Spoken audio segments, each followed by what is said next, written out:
Welcome back again, and we proceed with the teleconferencing session, third session. But before I request Professor Das to take two important areas, rather three, that is the outpatient department, the nursing services, and a bit of ward management, because nursing services ward management is quite overlapping.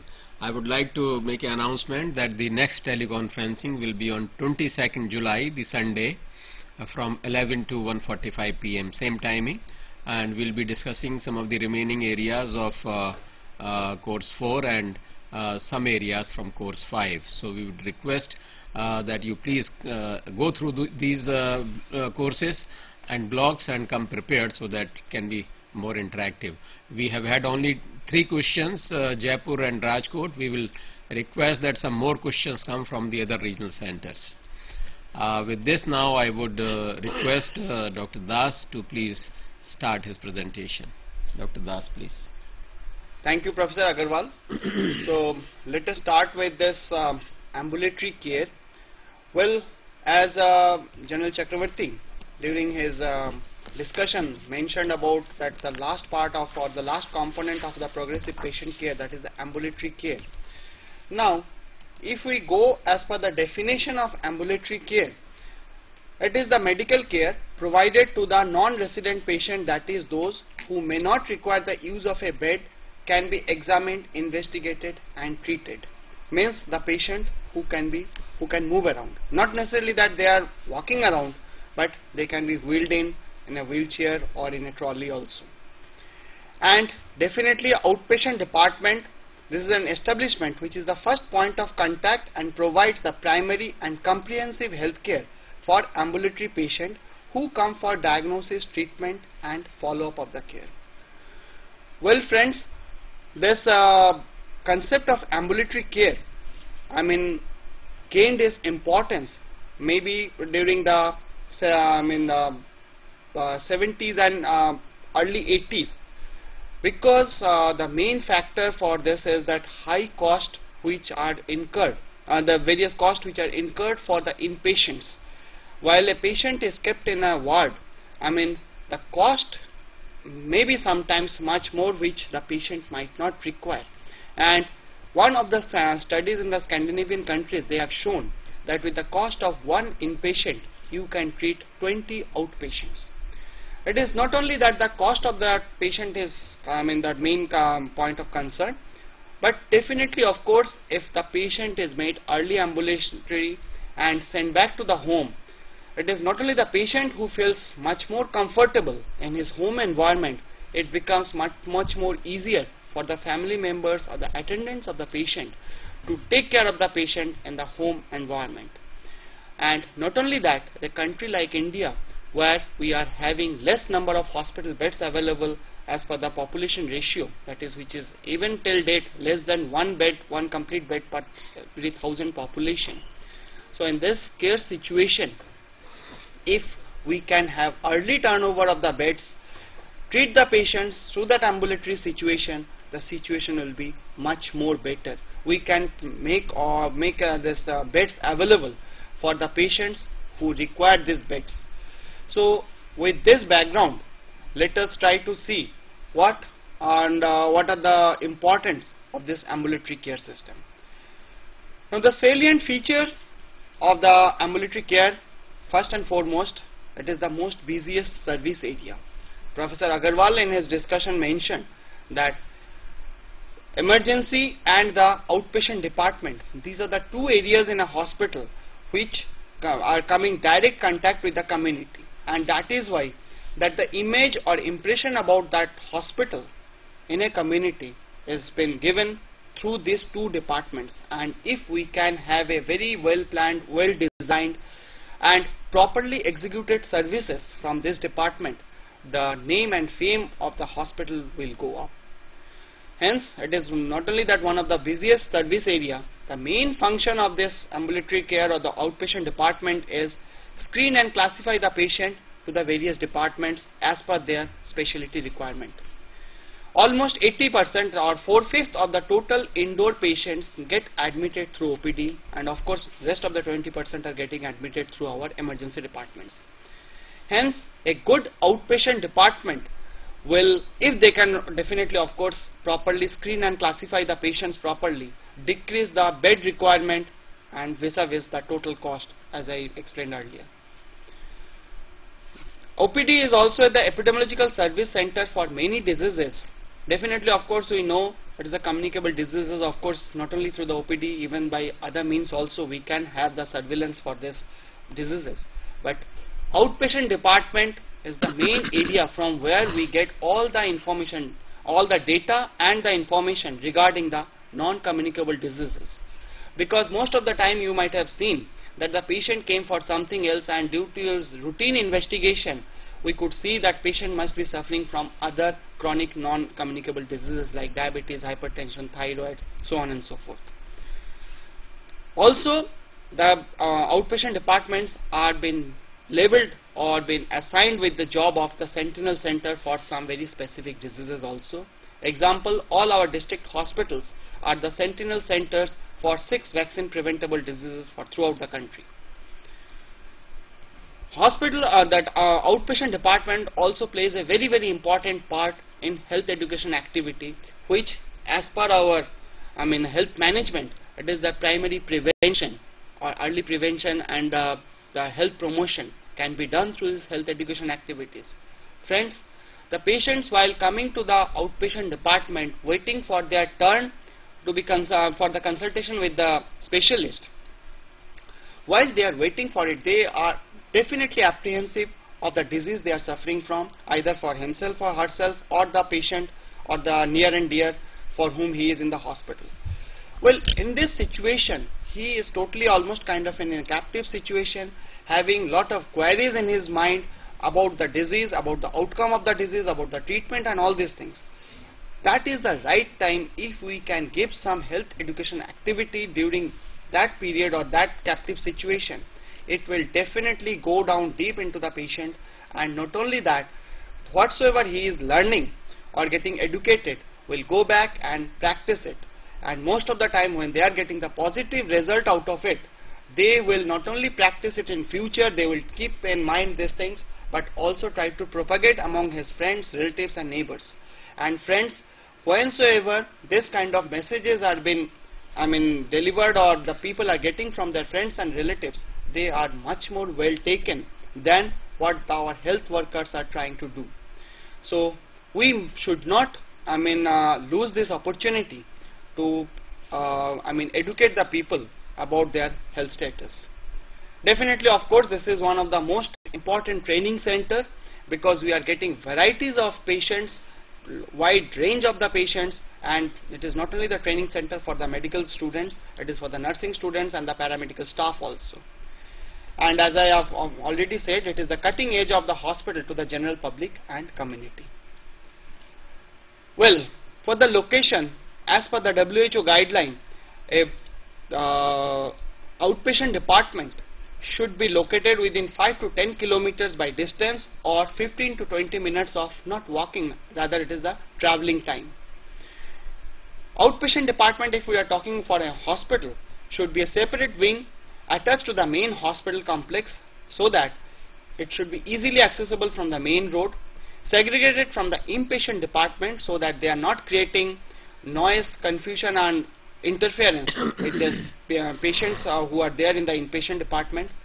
It should be preferably on the ground floor, but with the constraint of space, particularly for the urban areas, we may go in the successive floors, but in that case you need to have proper elevators for it, and this department should have easy access to the various hospital diagnostic facilities. Now while we are planning the outpatient department, we must follow this general principles of planning, and I hope in our last teleconferencing we definitely discussed about the general principles of planning, but still maybe we can repeat again. First and foremost, it should follow the function. That means whatsoever services you are planning to provide from this outpatient department, those are to be looked into, and according to that you must plan your services. So architectural, aesthetics and other things must be the secondary one. Maximum flexibility for the expansion, and maybe outpatient department is one where your workload increases in a faster manner. Usually it has been seen that workload doubles in every 7 to 10 years, and hence when you are planning, you should keep in mind for the expansion for the next 30 years. You should have simple internal and external traffic flow, so that there should not be any crisscrossing or interference of this thing. The people can, or the patients who are coming to your outpatient department should follow a simple flow of lines, so that after getting the services from one area, they can directly go to the next area without any backtracking. Adapt labor saving devices to the OPD cost. Well, to some extent, maybe our country don't require it to that extent, but still nonetheless, if you are having that proper automation with a better means of communication, you can save lot of the human made errors or the confusions, and we can provide the services in much more better way. Definitely, of course, in building any new facility, that means, well, you are adding up any more facility to your outpatient department, you try to adjust within their old existing ones. You should not go for it that you are demolishing it and then top of that you are building up the newer one. And you must have the provision to tackle with the emergencies, because you might have also faced in your own hospital situations that almost around 10% of the people who are attending your outpatient departments, sometimes or other they are having some situation which are some life-threatening one, and you may not be having that much of time to shift the patient to the intensive care units or to the emergency departments. So just to have those basic resuscitative measures should be available in your outpatient department, maybe with the nursing station over there, and they should be able to revive the patient then and there only. So the outpatient department should be well equipped with all this kind of what you can say that requirement or the facilities. Now let us see what are the main functions of the outpatient department. First and foremost, it is that early diagnosis and treatment according to that. Admission and referral for the admission, and aftercare and medical rehabilitation. Well, most of the time we forget about this part, that is the aftercare and the medical rehabilitation. We treat the patient and then forget about it, but rather we try to give this kind of services also from our medical from our outpatient department. So what I mean to say is this, that hospitalization part of a patient should be confined to only that part when the patient is having some very acute or intensive care is required for that patient. As soon as that acute stage is over, the patient is stable, it will be always better to discharge the patient, make him ambulatory, and that is what General Chakravarti also emphasized, that you make the patient ambulatory as early as possible, and if possible send back home, and ask the patient to continue the treatment from your outpatient department. Then of course the health promotion by health education, this part I have already told you. Providing data from the medical records which are to be used for epidemiological, medical and social researches. Then preventive care activities, that is what we are providing, that immunization, family planning, maternal child health care, etc. Control of the communicable diseases by early reporting and helping public health authorities. Well friends, this is one point where definitely outpatient department plays or can play a very, very important role to prevent any outbreak of the communicable diseases. Because whenever you are sitting in the outpatient department and routinely you know that what kind of people or what kind of patients you will be getting for a particular season. Now, for a particular season, if you are getting some of the patients which are not very common for that particular season, maybe what example I can give you, in the month of December or January, suddenly you started getting more number of patients suffering from diarrhea or more number of patients suffering from hepatitis. So some things are somewhere something wrong is going on, and you must try to find out who are these patients and where from they are coming, because most of the time you will find all these patients are being thrown to the hospital from a particular geographical area of your city or town. So the job for that outpatient department should be immediately reported to the public health authorities so that they can take the further required action, so that they can cordon off that area, take the preventive measures so that the outbreak will not come out. Then early diagnosis and detection of the non-communicable diseases and epidemiological surveillance center and sentinel centers. Functions of the OPD. Functionally, OPD can be divided into 4 or 5 zones, that virtual zones are there. First and foremost is the public zone. That is, this is the zone which is predominantly used by the general public, that means the patient and the attendants of the patients. And the areas under this zone are the parking area, waiting hall with toilet, social service help, and inquiry and registration. Well friends, an outpatient department should have a proper parking space just near to the outpatient department only. If you are not having it, you will find that the people will try to park their vehicle just at the entrance of the outpatient department.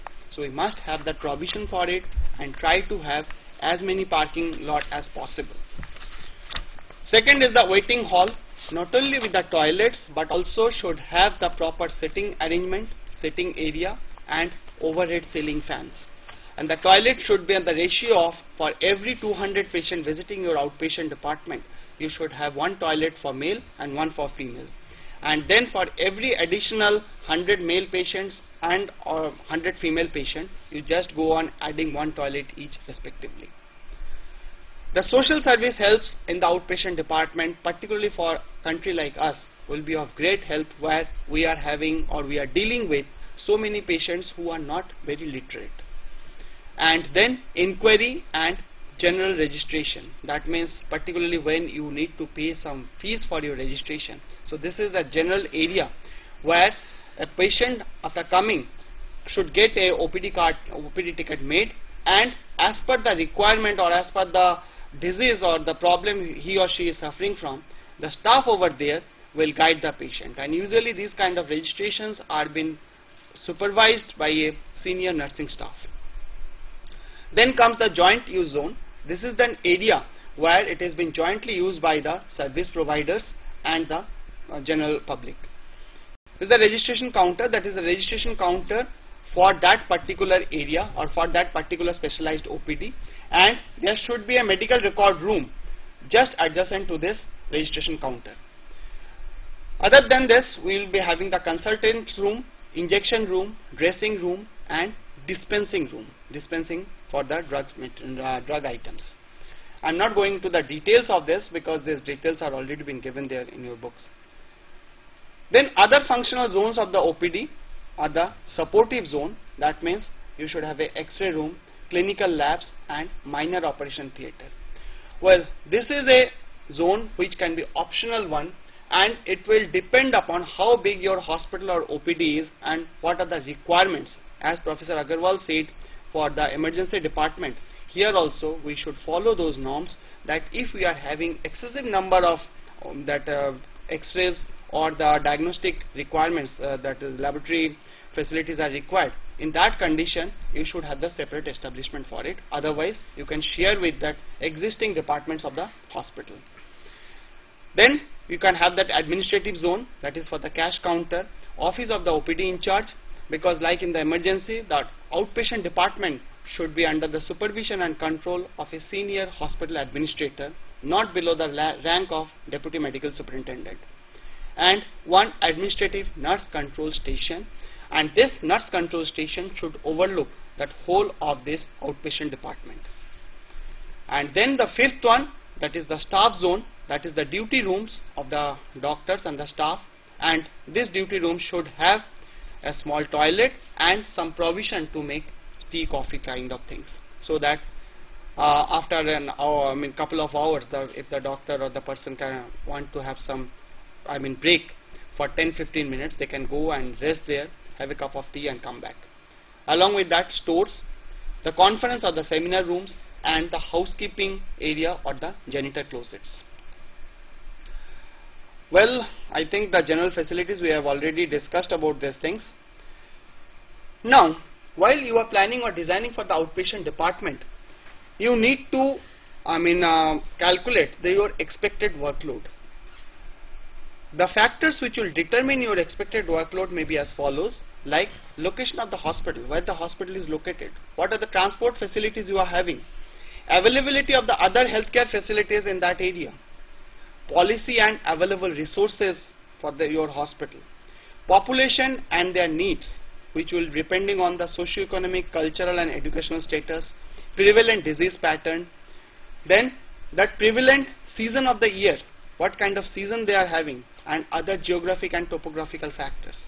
So based on this, we should go for the estimation of the number of outpatients. And the estimation can be done in 2 or 3 manner. First and foremost, that you do a survey of that area, and morbidity survey, what I mean to say, and find out what is the prevalent disease patterns in that area and how many people are suffering from it. This is one of the most scientific and most accurate, but it is ever changing kind of thing, because by the time you might have completed your survey, you will find that the data might have changed. Other method of doing, these are the arbitrary way of doing it. That means it has been assumed or presumed that at any given point of time 1 to 2% of the total population is suffering from some problem or some disease for which they require some consultation from that qualified people. So that is how you can calculate your expected workload. Or there is another way of estimating it, that for a given population, on an average each person will require to visit a consultant or a specialist for some medical problem 3 times in a year on an average. So if there is a population of, say for example 1 lakh, so you will find that they require to. Yes, Jaipur, please come up, Jaipur. Hello. Yes, please. Sir, I am Dr. Ashok Kumar. I am asking one question to Dr. Das. How we will deal with an emergency situation, like if a patient of MI occurs in the OPD. Okay. Your question is that suddenly some serious thing happens. Situated at a long distance from ICU or casualty department. Okay. Exactly. Well, as I told you, that outpatient that OPD should have those facilities to resuscitate that patient. So you must have those things, as Professor Agarwal was telling, for our emergency services, like that is an ambu bag, a proper, the staff should be trained to resuscitate that patient, and maybe that doctors will be there. So what we mean to say is that you are not giving the complete treatment over there. You try to resuscitate the patient, and in the meantime try to transfer the patient to that ICU or to the emergency department, so that the further care can be taken up from there. But what I mean to say is this: an oxygen cylinder should be there, ambulance bag should be there, proper life-saving drugs should be available there, and if possible you must have a defibrillator also over there. I think it's a very good question from Jaipur, and Dr. Das has very ably replied that. You see, the question from Jaipur, from Dr. Ashok Kumar, is saying that any eventuality may happen sitting in a OPD, and that in the OPD you may be far away from ICU or for that matter ICCU, and not only myocardial infarction, the patient may suddenly collapse, and the patient may have to be revived immediately. So Dr. Das has very nicely replied that in the OPD we must have the provisions at a central place. You know, it may be difficult in every OPD room, but easy access, that oxygen cylinder, emergency medicines, resuscitative measures, and the OPD should be geared up to provide immediate resuscitative care to the patients who collapse or who suffer from these eventualities. And typically myocardial infarction, what basically you require? Immediately you must give a patient a sedation, you must give a patient dissolve a tablet of Disprin and try to get a wheelchair or a stretcher and immediately transport the patient to the intensive coronary care unit with oxygen support and other support. Isn't it, sir? I think the first thing, these are the things we should be able to do in the outpatient situation. So I think that answers your question very well. Thank you, Dr. Das. Thank you, sir. So, now let us go to the problems which we are facing in the outpatient department. And friend, for any general hospital in our country, which are hospitals in the public sector, the first and foremost thing is overcrowding and long waiting time. So let us try to understand what are the problems and how we can reduce it. Definitely, of course, that age-old method of dealing with this thing is the appointment system and the referral system. Now the appointment system, it can be done by allotting token numbers. That first come first, whosoever is coming first, you are allocating the token, and the patient is getting, as per his turn, he is been getting the time for this consultation. But usually it has been seen when you are having a very overcrowded OPD and long waiting time, the 16% of the patients are usually not turning up as per their scheduled turn. Rather, they are getting late and turning up later and trying to go inside. Now this can be reduced if we give the appointment in groups. In the group appointment or the bulk appointment, what we do is this: we find out what is the total OPD hour. Let us say it is for 4 hours and we are having 400 outpatients in that 4 hours. So what we do is this: we divide them into group of 100 each. That means for every hour 100 patients will be taken care of. So while the patients are coming, they are being asked that these are our slots, and you what will be your preference and in which block you would like to come in. So accordingly we give it, and we have seen that if we give it by the group appointment system, that late coming, it comes down to less than 10%. Other than this, of course that is not mentioned here, scientifically we can deal out with this situation by doing a that operational research technique method, that is what we call the queuing theory. Now in queuing theory, what we do is this: we look into it, what is the average arrival time of the patient and what is the service rate of the patient. That means the rate at which the patients are coming into the OPD, and that is what is the service rate, that is the average amount of time is being taken by each patient to be dealt with by our consultants or the doctors. Now there are some what you can say statistical method of calculating it. That means by getting that data available with us, that is the rate at which the patients are coming into our OPD, we do it by the negative by the Poisson distribution, and we look into the service rate, that the rate at which the patients are being given. So that is we find out that service rate, and the ratio of these two we should try to keep it to the unity, that is to 1. So if we can keep it to 1, that means the rate at which the patients are coming in and the rate at which the service has been given should be almost equal, and there will be no waiting for the patients. And of course there are some other methods of doing it, that is the registration time can be increased, leaving some token fee. A screening of the the patient flow, that is what we more commonly known as the filter OPDs or the screening OPDs. Use of the social guides, giving more power to the junior doctors, and then of course the punctuality is the staff doctors and all other things. But to end up or to wind up, what I mean to say is this: all these things to be done, but along with this we must in the OPD should have the proper reception of the patient, quick disposal of the patient. It doesn't mean that without listening to the patient you are disposing them off, but should not waste unnecessary time for it. Courteous behavior, proper and adequate medical aid facilities, central registration, and delegation of some of the work to the paramedics. So well friends, with this I stop here, and thank you very much Dr. Das. This has been a very exhaustive coverage of the outpatient department.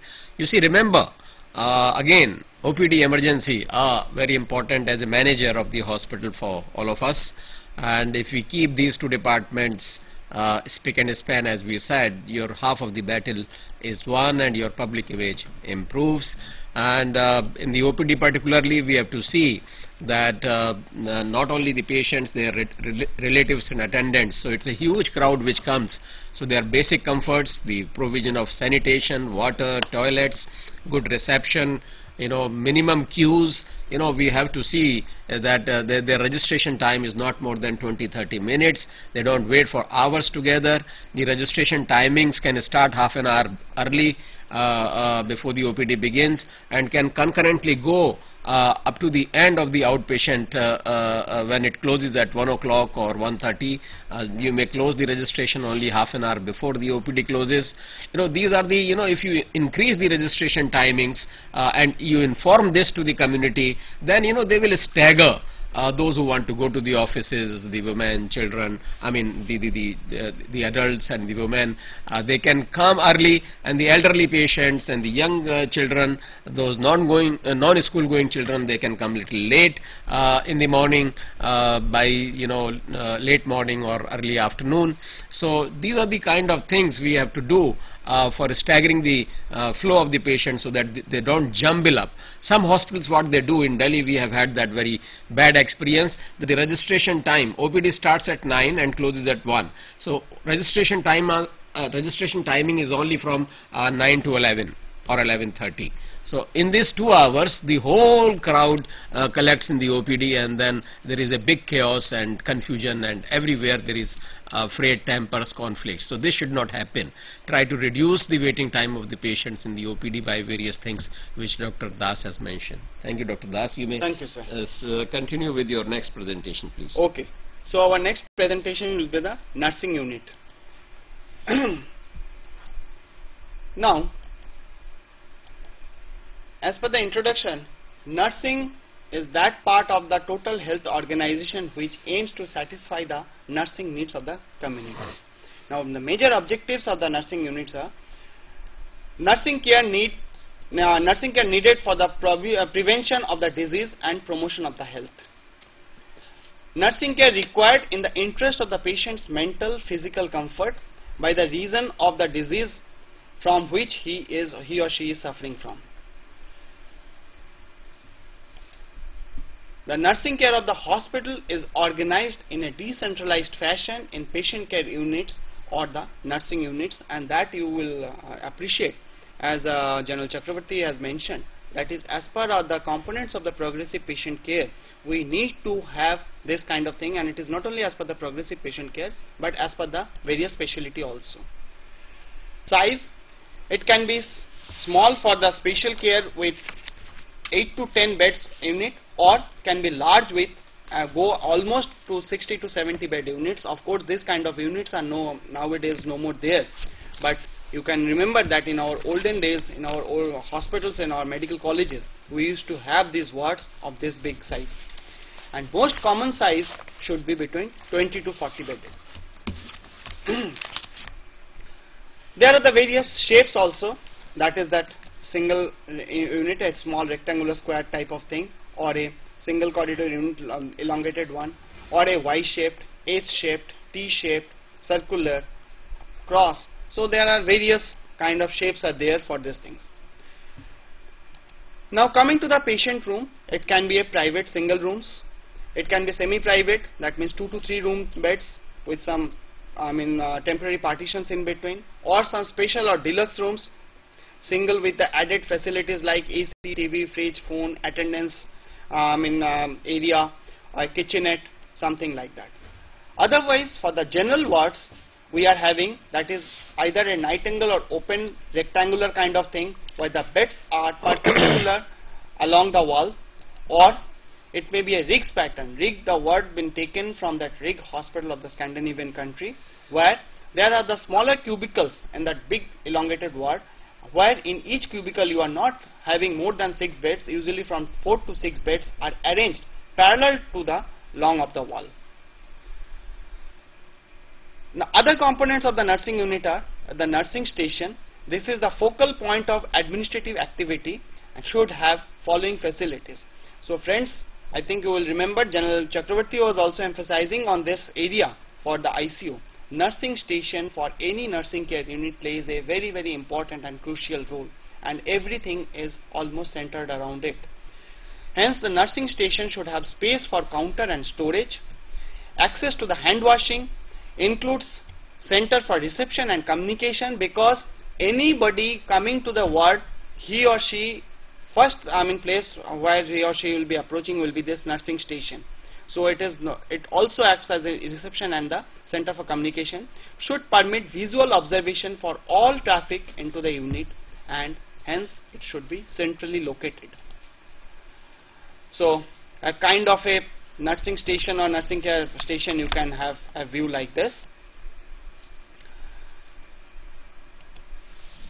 Other components on the nursing station, nursing unit should be having a dietitian area, a nurse or nurse supervisor's office, proper hand washing fixtures, charting facility where all your charts and the informations are being given, toilet rooms, maybe unisex, but better if you are having the separate wards, in that condition you can have it. And the toilets, the ratio should be that for every 5 beds, if it is a general ward, for every 5 beds there should be one bathroom, and for every 5 beds there should be one toilet, and for every 8 beds there should be one bathroom.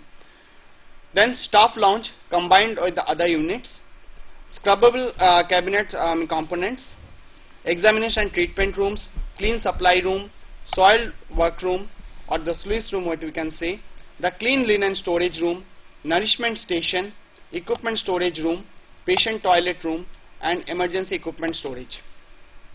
Of course, along with the housekeeping room, that is the janitor closets, should also be provided there. For the space requirement, general ward per bed should be, the requirement should be 7 square meter area. But for a single bedroom, it will be requirement should be 14 square meter area. For a double bedded room, it should be 21 square meter area. Sister duty room will be 14 square meter area with a toilet, taking area of 3.5 square meter. Clean utility room 10 to 14 square meter area, ward store 7 square meter area, ward pantry, dirty utility room, medical officers duty room. All these figures are given in your modules.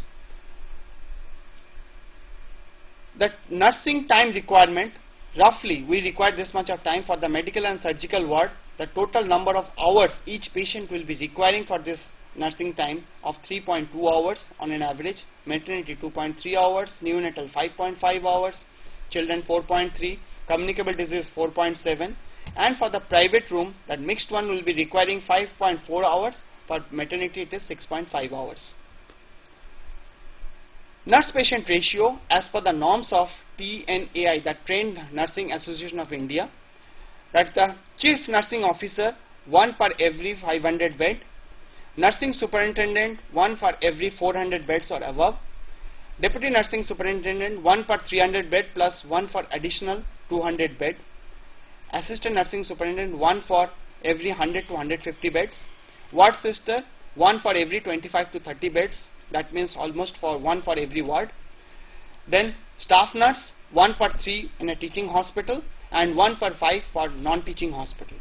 For outpatient, for every 100 patient coming to the OPD, we must have 1 staff nurse. For ICU, the ratio is 1:1, which comes to around 1 nurse for every 3 shifts. All this thing should be added upon by 30% of leave reserve. Nursing care methods, that is the functional method, that is tasks are divided among the staff. That is the total nursing care requirement of that area, nursing care unit, and all those tasks are been identified and been allocated to each person. It helps improve the efficiency, more work is accomplished, less interruption, and helps developing skill. But the other methods are like case method, gives complete nursing care to one patient. That means one patient is been taken care by a person, one nursing staff.